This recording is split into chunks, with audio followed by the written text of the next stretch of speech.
It's Martyr Monday.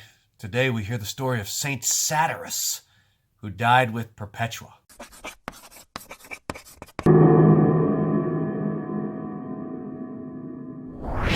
So it's Carthage again, 203, 204. We had Saint Perpetua last week, and you can search hashtag Martyr Monday and find the amazing story of Perpetua. Remember, I told you that one of her brothers, she had two brothers, one of the brothers was also a catechumenate and was also arrested. Well, it turns out his name was Saturus. At least that's the connection that we want to be made. And he was the first one to step on the serpent's head to climb up that bronze ladder in the vision of Saint Perpetua.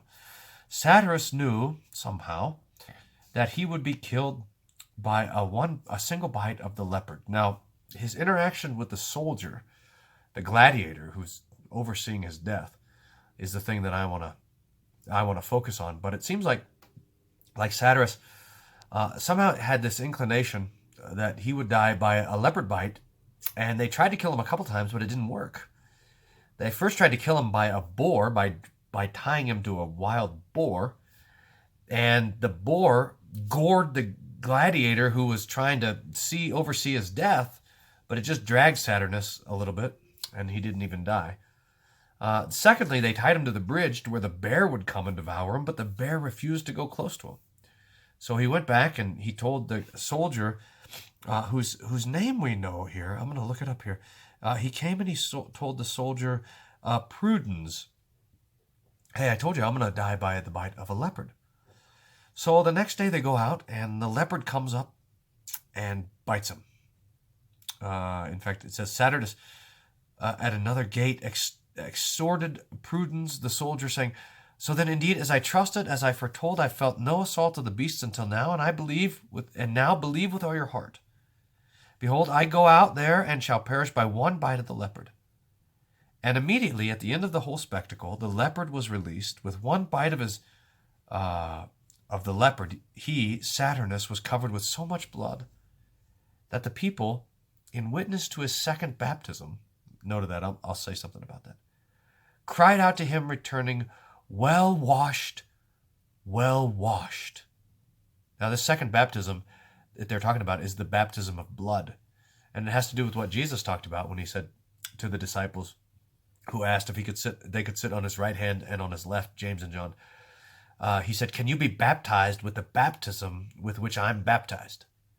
So that it talks about the second baptism, or the baptism of blood. Truly it is well with him who is washed in this wise, the comment said.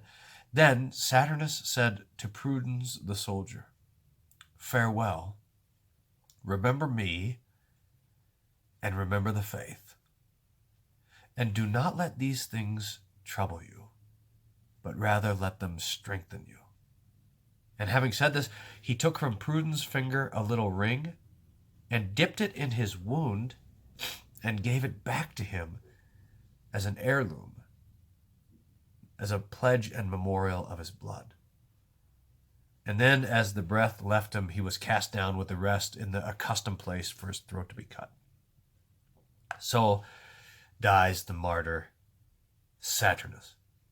Now, I think it's an amazing thing that this martyr was so interested in Prudens, the gladiator and soldier who was overseeing his death. And he spoke to him of his own death. He spoke to him of the comfort of the gospel. And then as he was dying, he dips it in the blood, and his own blood, and he hands the ring back to the soldier, and he says, don't let these things trouble you. It's like Jesus, who says, as he's dying, prays to God the Father, Father, forgive them. They don't know what they're doing. So the Christian knows that we are not authorized to be angry. We're not authorized to consider anyone to be our enemy. We don't battle against flesh and blood. This is true. So that even those who are sent to martyr the Christians aren't our true enemies, but in fact are our friends.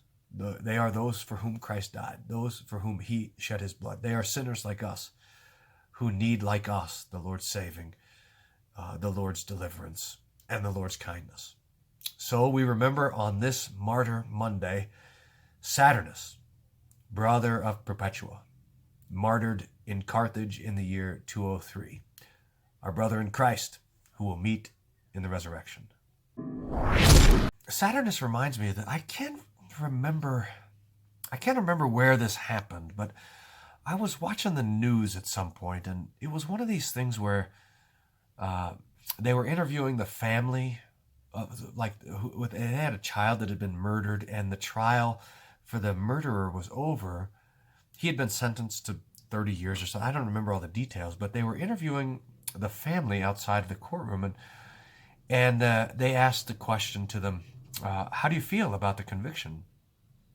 And the family said, "We forgive him." And the reporter was kind of stunned, like that didn't even make sense to them. We forgive them, and it must have been the father of the family said, "We're Christians. We forgive. That's what we do." It was an amazing sort of thing. It made that impression on my mind and reminds me that, in fact, being a Christian is a different sort of thing. I mean, we are handed over to forgiveness. We're taught to pray every day, forgive us our testimonies, forgive us our trespasses, even as we forgive those who trespass against us, so that we live lives of forgiveness, knowing that the Lord has forgiven us. So if Saturnus helps us, encourages us in that way, gives us courage also to forgive even those who are our enemies, then he has been a good testimony for us. Thanks for listening to Martyr Monday, by the way, for tuning in. Sorry I've got this cold. It makes me, I don't know, feel terrible, but it's kind of cool to have the radio voice. Thanks for tuning in to Martyr Monday. So sorry about that. But stay tuned. And if you have martyr suggestions, post them up in the comments. It's always nice to try to get 25 comments and 25 likes. That helps boost the videos even, so people can find them. So you can help out by doing that, and keep in touch. God's peace be with you.